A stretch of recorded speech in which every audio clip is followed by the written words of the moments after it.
Abrimos una nueva edición de Café Financiero con toda la información necesaria para manejar mejor nuestro dinero. Hoy vamos a hablar de seguros para autos, cuáles son las empresas más convenientes para asegurar un 0 kilómetro. Vamos también a repasar lo sucedido en los mercados de capitales y en el último bloque vamos a analizar los hechos más destacados en materia económica de los últimos 7 días con la presencia de Guillermo Nielsen. Quédate con nosotros. Tras la siguiente pausa vamos a regresar con todos estos temas y a responder a todas tus inquietudes.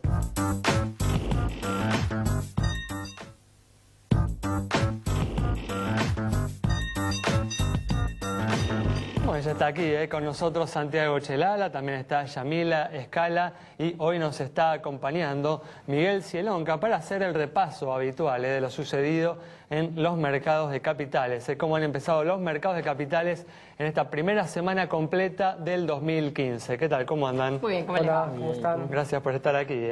Vamos a arrancar con las noticias, con los temas que ha dejado esta primera semana completa del 2015 y, por ejemplo, tras subir durante varias semanas, las reservas cayeron cerca de 400 millones de dólares en estos primeros días del año. Y lo mismo también ha sucedido en materia de dólar oficial, ¿no? El dólar oficial se había mantenido sin movimientos en las últimas semanas del 2014, pero desde que comenzó el 2015 subió 5 centavos. Bueno, Santiago nos amplía esta información. Se terminó, parece, la paz cambiaria, por lo menos el 2015 comenzó mucho más movido de lo que culminó el año pasado. ¿Por qué? Porque las reservas internacionales rompieron esa tendencia alcista, cayeron cerca de 200 millones de dólares, por supuesto, y con esa caída, bueno, se terminó este ciclo, te decía Alejandro, de aumento de reservas que tenía como pilar fundamental el acuerdo con China y ese swap que había hecho el Banco Central justamente para aumentar las reservas internacionales. A esto hay que sumarle que el tipo de cambio oficial también se despertó de un cierto letargo, sumó 4 o 5 centavos en la semana, dependiendo por ahí también el banco con el que uno opere, y el dólar blue, el dólar informal, también llegó a estar cerca de 13,85, aunque luego cerró la semana bastante más abajo, pero también mostró algunos movimientos. Todo esto mientras las reservas internacionales entonces continúan bajo presión con los fuertes vencimientos que hay de deuda en el 2015. Vence este bono Bodén, justamente 2015, que el gobierno intentó hacer un canje para postergar vencimientos, un canje que fue bastante infructuoso, en el sentido que de los 5.000 millones de vencimientos solo pudo postergar cerca de 300 millones. ¿Qué es, digamos, la única buena noticia en todo este panorama financiero de los últimos días?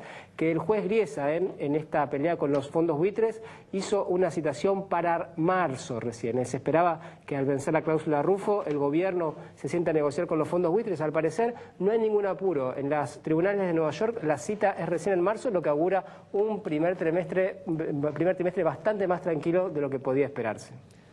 Hay que decir, ¿no?, que esta pérdida de reservas, ¿no?, en estos primeros días del año vienen a la par, ¿no?, en un intento del gobierno de contener los movimientos del dólar blue, ¿no? A diferencia de lo que había sucedido en años anteriores, el gobierno ha invertido reservas, ¿no?, para que la cotización del blue no se mueva. Yo creo que con la idea de que si se dispara la cotización del dólar blue, como sucedió en los años anteriores, de que está el cepo cambiario en esta época del año, en todos los años anteriores, eso podría complicar el plan del gobierno de tener un dólar oficial bastante contenido en este 2015, quizás planificando una suba que no pase del 20-25% a los efectos, ¿no?, de darle a sus votantes una ganancia de poder adquisitivo en este 2015, ¿no? Sí, Ale, y también, bueno, es fundamental tener en cuenta que en el cierre del 2014 hubo una caída muy brusca del precio del petróleo. En total, en el año cerca de un 50%. El gobierno con esto se ahorra 3.000 millones de dólares. ¿Por qué? Porque la principal fuente de caída de reservas, además de la fuga de capitales especulativa, era justamente el balance comercial, el balance energético, y con el precio del petróleo en baja, el gobierno también se ahorra unos buenos dólares por ese lado. Eso también, bueno, habrá que ver después qué pasa, ¿no?, con el precio de la soja a lo largo del 2015, que puede ser un contrapeso, pero en principio sí es así una gran noticia para el gobierno. Bueno, vamos a cambiar de tema, vamos a hablar ahora de seguros para autos. ¿Cuáles son las empresas más convenientes para asegurar tu 0 kilómetro? Y arrancó el 2015 y les traemos actualizadísimos los datos del seguro, de un seguro obligatorio, el del auto, que sin embargo nos ofrece distintas opciones. ¿Por qué? Porque hay muchas compañías, hay muchas opciones, hay muchas... responsabilidad civil, ustedes conocen, todo riesgo, terceros completo. Hoy, sin embargo, les vamos a presentar las opciones más completas. Estas tienen que ver con terceros completo y todo riesgo, pero en ello la variedad de precios. Y arrancamos ya, en este momento, con un terceros completo, ¿sí? A ver, un Volkswagen Gol Power Plus de 5 puertas, nafta, aire y dirección, valuado en 125.000 pesos con la cláusula de granizo y del 80% esto, ¿eh? Lo más barato entonces en el mercado en este momento es Provincia con 613, atención, un precio promocional, después se va a 728, sin embargo es la más barata, Rivadavia 740, San Cristóbal 805, Federación 845, Allianz 909 pesos por mes. Provincia, decíamos, muy bien, RCA 915, la segunda 923, Sancor 926, La Caja 980 y ya arriba de 1000, Mapfre con 1.005 pesos. Si vamos a la opción que cubre robo parcial, robo, llegamos a un todo riesgo. Y acá arrancamos en Provincia con 878, ¿sí? Más arriba, Rivadavia 1.015, Federación 1.130, Allianz 1.163, la segunda 1.177, la mayoría arriba de los 1.000 pesos. La Caja 1.230, RSA, el Comercio 1.270, Sancor 1.290, San Cristóbal 1.460 y Mapfre cerca de los 1.500 en 1.474. Atención, y acá es donde uno tiene que hacer la diferencia, ¿sí? El todo riesgo varía mucho de precio según la compañía, pero ¿qué es lo que uno tiene que mirar? ¿Qué es lo que tiene que preguntar? La franquicia, ese monto a partir del cual la compañía se empieza a hacer cargo, porque con el aumento de precios que hubo, no solo de los autos, sino de los repuestos, para que no se vaya, que no se dispare el precio de la póliza, lo que se hace en las compañías es aumentar ese valor. Y después por ahí uno tiene que empezar a pagar a partir de los 3.000, 3.500, 5.000 pesos, y ahí ya cambia la situación, porque ante un accidente menor se tiene que seguir haciendo cargo uno. Y al final, ¿qué es lo que conviene? Porque finalmente siempre hay alguna cosita que sucede. Como siempre, 3 compañías mínimo, vaya, pregunte, mándenos, consúltenos y le vamos a responder. Tal cual, mucha atención, fíjate, digamos, cuando utilizas un seguro todo riesgo, cuál es la franquicia que incluye este seguro para tener bien presente cuál es el costo verdadero, ¿no?, de ese seguro. Vamos a cambiar de tema, ahora vamos a comenzar con el repaso de lo sucedido en los mercados de capitales. Dijimos al principio, la primera semana completa de este 2015. ¿Qué nos ha dejado, Miguel? Bien, Alejandro, como mencionás, esta semana, el día 6 de enero, deberían haber pasado los Reyes Magos a dejar algún regalito a los inversores. En el caso de los inversores en acciones, en realidad los Reyes Magos esta semana le han quitado a quien estaba invertido. No solo a nivel local, ¿no? Sino en todo el mundo. Como referencia, en el mercado americano la caída es de medio punto porcentual. En México y Brasil, también en nuestro normal, en los 3, un 2% aproximadamente. Europa en promedio cae 5%, con algunos mercados como el español cayendo 7%. Todo esto se da con el euro llegando nuevamente a mínimos de 9 años. Y bueno, mucha precaución, mucha búsqueda de certidumbre y de refugio en los inversores, con lo cual obviamente los activos de más riesgo están sufriendo. Bueno. También lo comentó Santiago, fue un comienzo del año muy flojo para el petróleo. Muy bien, bueno, seguimos hablando en el próximo bloque, cerramos de este modo quédate con nosotros, en instantes estamos de regreso.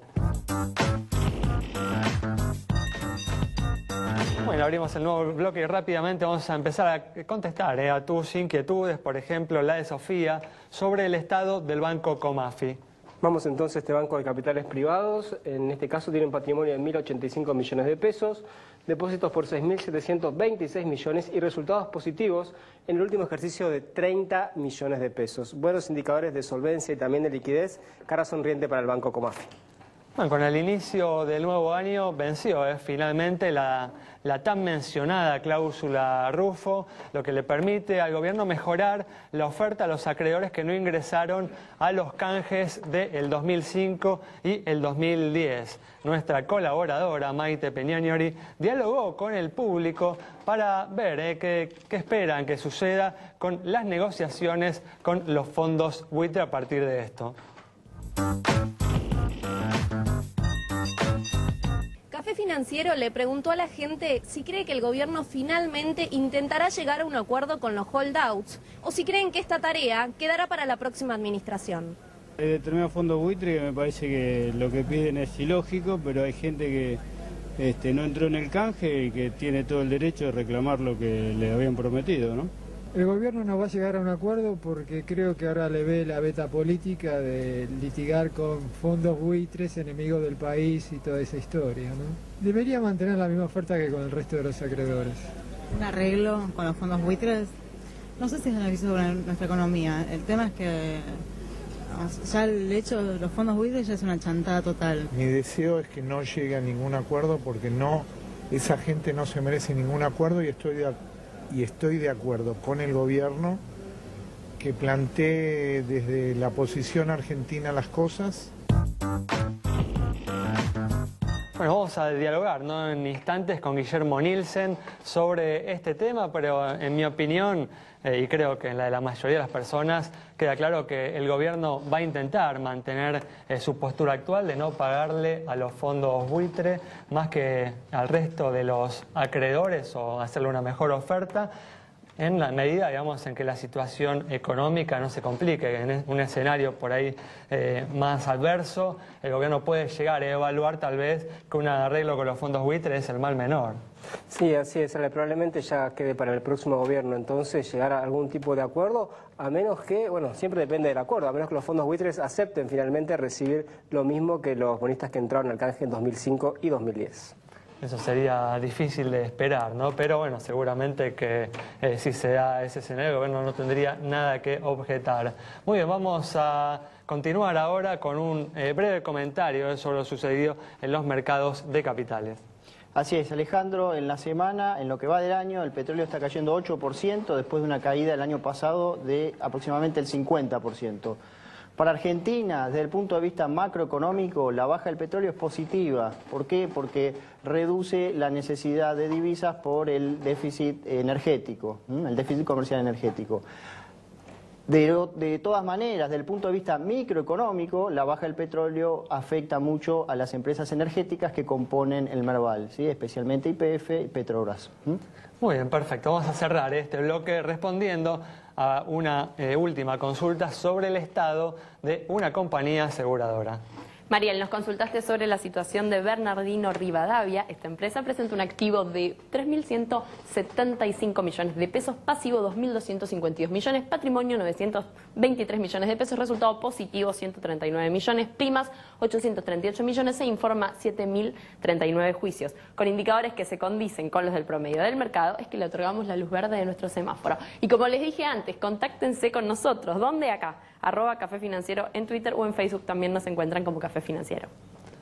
Muy bien, cerramos de esta manera este bloque. Quédate con nosotros. Al regreso vamos a estar dialogando con Guillermo Nielsen sobre los hechos más destacados en materia económica de los últimos 7 días.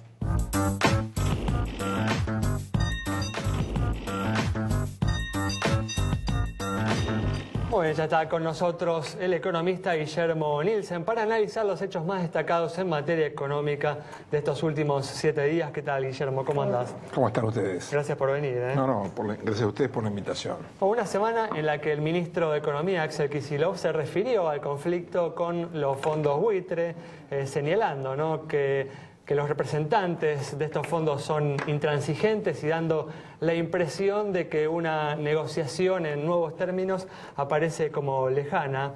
Guillermo, ¿te parece que cambió algo con el vencimiento de la cláusula Rufo? ¿Seguiremos viendo en este 2015 lo mismo que hemos visto antes del vencimiento de la cláusula Rufo? Yo creo que vamos a ver más de lo mismo.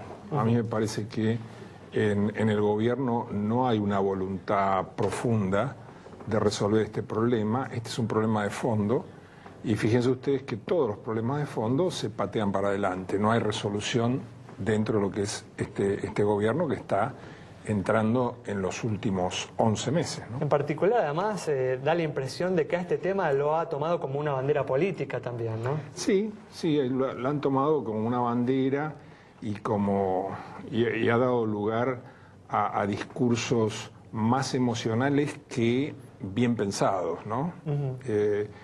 Y lo grave de esto es que hay tiempos procesales que le juegan en contra a la Argentina.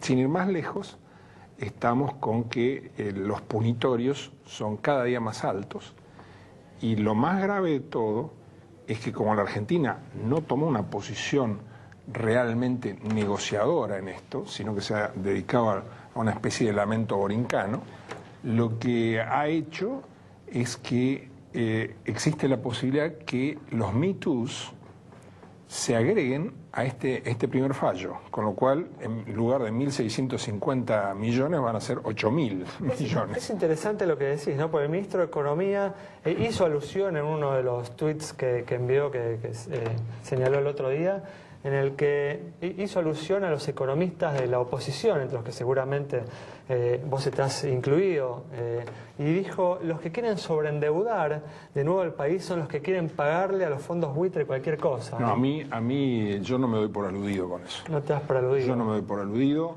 Yo he sido embajador de la presidenta Cristina Fernández. A mí me cuesta mucho cuando me dicen que soy de la oposición. No, yo lo que hago es tratar de hacer un análisis objetivo e incluso dar ideas. Por ejemplo, en noviembre del año pasado le hice una presentación al ministro Kicillof y a la Procuradora del Tesoro sugiriéndoles contraatacar legalmente a los buitres con un juicio en las Islas Caimán, que por supuesto no me lo respondieron. No se hizo. No se hizo, no me lo respondieron, pero claro, como no se está haciendo nada, tal vez no, yo no lo vivo como una discriminación, pero esto es muy grave porque puede ser extremadamente costoso para los contribuyentes argentinos. Ahora, cuando se entró en este default selectivo o se dejó... No, hubo default selectivo o default técnico fue el primero, cuando se depositó el pago de la renta en la cuenta del Boni en el Banco Central de la República Argentina y el juez no permitió pagar, ahí sí había un default técnico. Cuando se saca la ley llamada de pago soberano y se deposita en el Banco Nación, Argentina lo que hace es romper el contrato con el fiduciario y los tenedores de bonos. Entonces ahí es default liso y llano. A partir de ahí entramos en default liso y llano. O si querés, desde que se pateó la mesa de negociaciones con los fondos buitres, parecía que venía el apocalipsis, cómo íbamos a llegar a diciembre, las reservas no paraban de caer, todo eso fueron los meses de agosto, septiembre. Y sin embargo, el año 2014 terminaron bastante bien en las reservas, 31.000 millones de dólares. Digo, las reservas no paran de caer. Lo que está sucediendo es que hay un maquillaje intenso a partir de un swap que se está utilizando como si fuese un crédito. Y un swap de monedas no es un crédito, es una cosa distinta. Pero acá se lo está utilizando a los efectos contables. Tendría que estabilizarse igual, reconozcámoslo, ¿no? O sea, la caída que había por ahí... No, yo le reconozco que el gobierno entendió, después de muchos errores, entendió la importancia del dólar paralelo.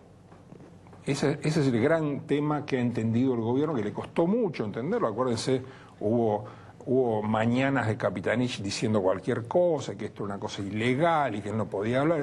Bueno, el gobierno lo entendió. Sí, hubo un cambio de estrategia muy claro. Muy claro. Y hay otro cambio que es muy importante, que todavía está medio tibio, pero ojalá se consolide, y es hacer una política monetaria restrictiva. O sea, tenemos este año una sola licitación que se hizo los otros días, donde el Banco Central absorbió prácticamente la totalidad de lo que se le ofrecía. Y eso está muy bien, eso está muy bien. O sea, Banoli se está fabreguizando, si me permiten el neologismo. Sería mejor que no se financiara el déficit fiscal, ¿no?, con emisión monetaria, ¿no? Más que después absorberlo todo ese dinero, ¿no? El problema indudablemente es un déficit fiscal absolutamente desbocado. Ahora, Si encima de eso se hace una política monetaria laxa a lo Marcó del Pont, entonces estamos en el peor de los mundos. Lo que hay que hacer es esterilizar la expansión monetaria que tiene su origen en el déficit fiscal vía contracción monetaria. Si se hace eso, podemos llegar a terminar el año más o menos con una situación relativamente calma. Ahora, hablando de terminar el año, en diciembre se anunció un canje de deuda que cuando salió desde todos los sectores se aplaudía, muy buena idea, patear los vencimientos de 2015 con bonos a 2024 y sin embargo, cuando salió el resultado, bueno, fue bastante desastroso, peor de lo que se pensaba. ¿Te parece que se puede llegar a 2015, al final del año, sin un canje de este Bodén que vence en octubre? Ahí nuevamente destaco algo que acabo de decir, o sea, este es un caso único donde los funcionarios tienen la oportunidad de ir aprendiendo en el cargo, prueba y error. Se equivocan, no hay responsabilidades, siguen para adelante y ojalá aprendan, ojalá aprendan. Y hay cantidad de ejemplos de esto, pero bueno, en el caso que vos estás mencionando, el problema no fue intentar hacer un canje y patear los vencimientos de casi 7.000 millones que tienen lugar en octubre al 2024. El problema es que se hizo mal. Se hizo mal, porque se pagó algo, se ofreció pagar algo por debajo de lo que lo estaba pagando el mercado. Acordate. Sí. Se ofreció pagar 97 cuando el mercado pagaba 98 y cuando el valor técnico era de 101. Entonces, no podía volar. Bueno, es aritmética elemental. Claro. Digo, hoy ya están por debajo. Por ahí el que no entró al canje dice, uy, hubiera entrado y ganado algunos dólares más y encima se aseguraba el pago. No necesariamente. Las decisiones se toman en el momento con la información que uno tiene en el momento. De entonces hasta ahora, lo que hay es una aceleración del derrumbe del precio del petróleo, que a su vez trajo el derrumbe de muchos activos financieros. Entonces, evidentemente la situación hoy es otra. Y esto está marcando que el próximo intento de canje va a tener que ser mucho más generoso del que hubiese sido en ese momento. Bueno, indicaste, Guillermo, hace unos instantes que este gobierno está dejando, ¿no?, todos los problemas de fondo de la economía para la próxima administración. ¿Cuáles serían, en tu opinión, esos problemas de fondo que tiene la economía que se deben enfrentar y que los tendrá que trabajar la administración que venga? Bueno, indudablemente el principal problema es la inercia inflacionaria. La inercia inflacionaria que está paralizando las inversiones. Esto es, está paralizando el futuro. Si nosotros no resolvemos el tema de las inversiones, aquí tenemos un futuro de salarios mucho más bajos en términos reales y eso es algo que ningún argentino desea. Nosotros necesitamos terminar con la inflación. Inflación de casi el 40%, gracias a la contracción monetaria que indujo Fábrega en su momento y que ojalá, como dije, se continúe, es demasiado elevada.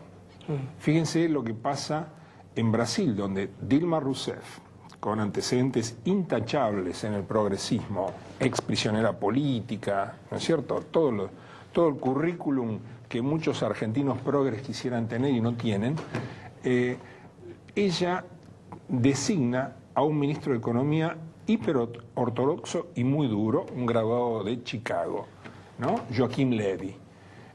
Y lo hace por la supervivencia de su gobierno.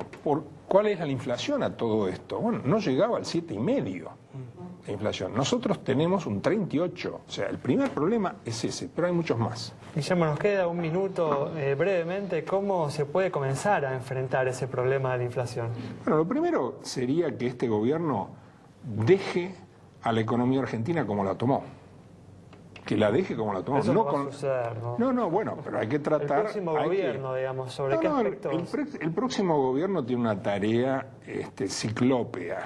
O sea, tiene un problema muy serio de precios relativos a revertir, tiene un problema de déficit fiscal también muy serio, tiene un problema, además de atraso cambiario de una magnitud importante. O sea, ya les menciono 3 cosas nomás. Agreguen a esto déficit de las finanzas públicas, déficit en las empresas que son un caos desde el punto de vista gerencial. Realmente se le está pidiendo muchísimo al gobierno entrante. Bueno, muchas gracias, Guillermo, por estar con nosotros. Ustedes. Nos vamos entonces con la opinión de Guillermo Nielsen sobre los distintos problemas que tiene la Argentina. En particular hablamos del tema del conflicto con los fondos buitre y los desafíos que tendrá por delante la próxima administración. Nos reencontramos mañana a las 19:30 aquí en Metro.